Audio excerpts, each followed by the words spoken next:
சென்னை மாநகராட்சியின் கன்னியாபுரம் பகுதியில் நடைபெற்று வரும் கால்வாய் தூர்வாரும் பணிகள் குறித்து நமது செய்தியாளர் அன்பழகன் பொதுமக்களிடம் நடத்திய கலந்துரையாடலை தற்போது பார்க்கலாம்.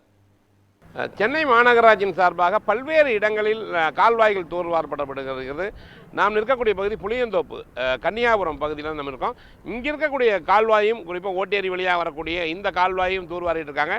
இது எவ்வளோ நாளாக இந்த கால்வாய் தூர்வாரமுக்கு இன்னும் எவ்வளோ இருக்குன்ட்டு இந்த பகுதி மக்களிடம் கேட்போம். ஏன் சொல்லுங்கள், இது எவ்வளோ நாளாக இங்கே தூர்வாரிட்டு இருக்காங்க? ஒரு மாதம் மேலே ஆகுது. அந்த சைடு வாரிட்டாங்க. இப்போ இந்த சைடு ஒரு வாரமாக வாரின்னு இருக்காங்க. இந்த சைடு ஃபுல்லாக அள்ளிட்டாங்க. எவ்வளோ மண், எவ்வளோ குப்பைங்க, எல்லாம் லோடு ஏற்றி ஆயிடுச்சு. இப்போ ஓரளவுக்கு ஃப்ரீயாக இருக்குது.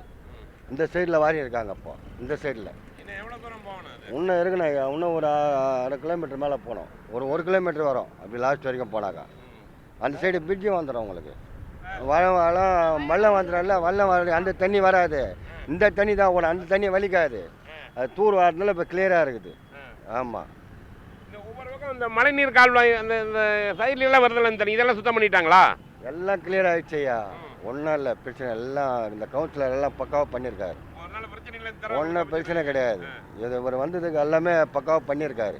இந்த இது என்னென்ன பண்ணணுமோ எல்லாமே பண்ணிட்டாரு. இங்கே இருக்கக்கூடிய கால்வாயை பொறுத்த வரைக்கும் பக்கிங்காம் கால்வாய் எல்லாம் பொறுத்தவரைக்கும் அந்த கூவமாற்றில் தான் கலக்கும். கூவமாற்றில் கலந்த உடனே அது கூவமாறு நேரடியாகவே நேப்பியார் பாலம் அருகே இருக்கக்கூடிய கடலில் கலக்கும். ஸோ இந்த பகுதியை பொறுத்த வரைக்கும் ரொம்ப பிரச்சனையாகவே இருந்தது. இப்போ தூர் வாரிட்டு இருக்காங்க. மாநகராட்சியின் சார்பாக அதற்குடைய பொக்கலின் இயந்திரம் 3 இயந்திரங்கள் இருக்குது, வாரிட்டு வர்றாங்க. இன்னும் மழை காலத்துக்கு முன்னாடி இந்த கொஞ்சத்தையும் வாரணும் தான் மக்களுடைய எதிர்பார்ப்பாக உள்ளது. ஒளிபரப்பு கலையுடன் அன்பழகன்.